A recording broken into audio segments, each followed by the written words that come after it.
Et oui, aujourd'hui, nous recevons pour vous, chers téléspectateurs, le prophète Abel Kiki. C'est toujours un plaisir pour nous de le recevoir ici dans la team de midi. Aujourd'hui, nous parlerons d'un thème où il parlera, il développera un thème très important pour vous et nous, bien sûr, de la tristesse à la joie, des larmes au sourire. Prophète Abel Kiki, bien bonjour. Bonjour. Alors, le thème que je voudrais partager avec vous aujourd'hui, chers téléspectateurs, dans votre rubrique Parole d'espoir, est intitulé « De la tristesse à la joie, des larmes au sourire ».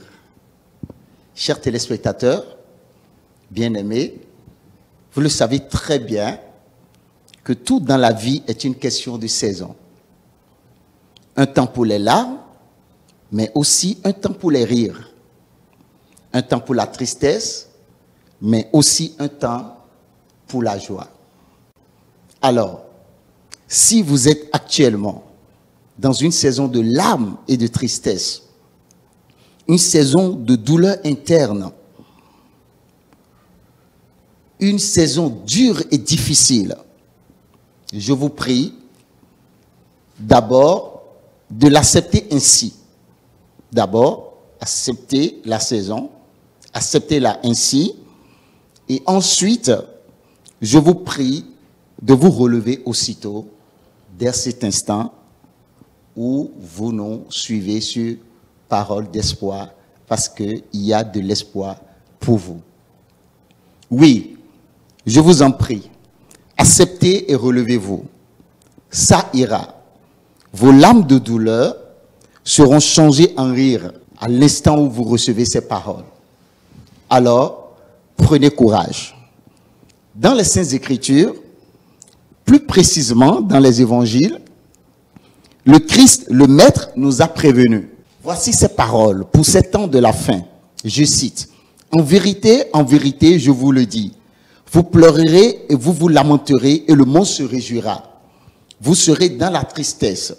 Mais votre tristesse se changera en joie. Vous êtes maintenant dans la tristesse, mais je vous reverrai et votre cœur se réjouira et nul ne vous ravira votre joie.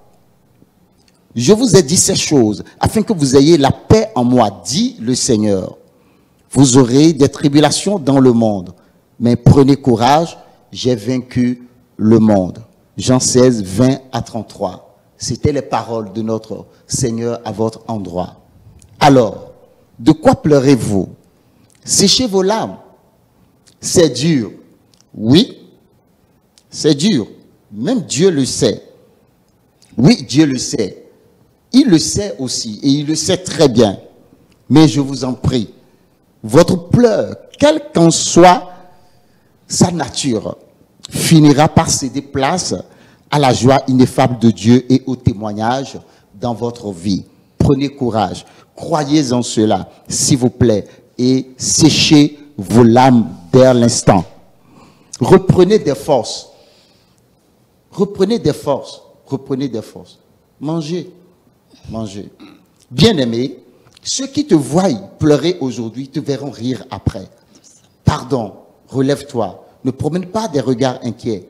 Christ en vous, l'espérance de la gloire. Christ en vous, vous êtes plus que vainqueur, quoi qu'il advienne.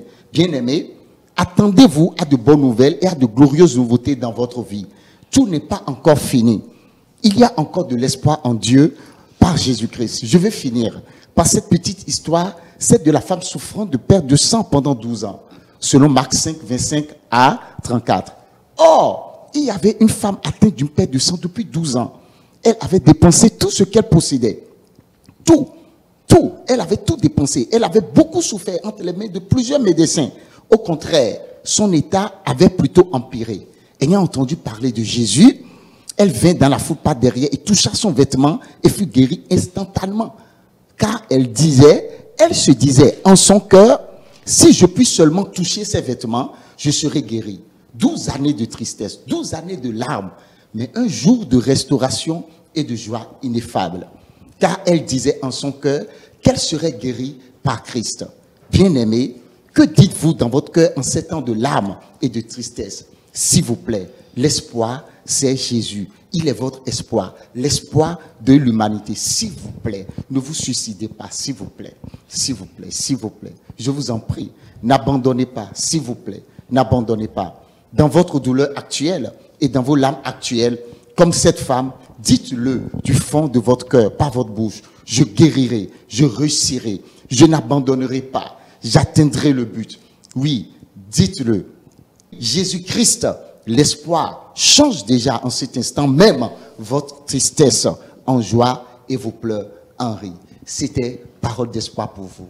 Que Dieu vous bénisse, que Dieu vous soutienne abondamment. Vos larmes seront changées en rire et vos tristesses en allégresse au nom de Jésus-Christ. Amen. Amen.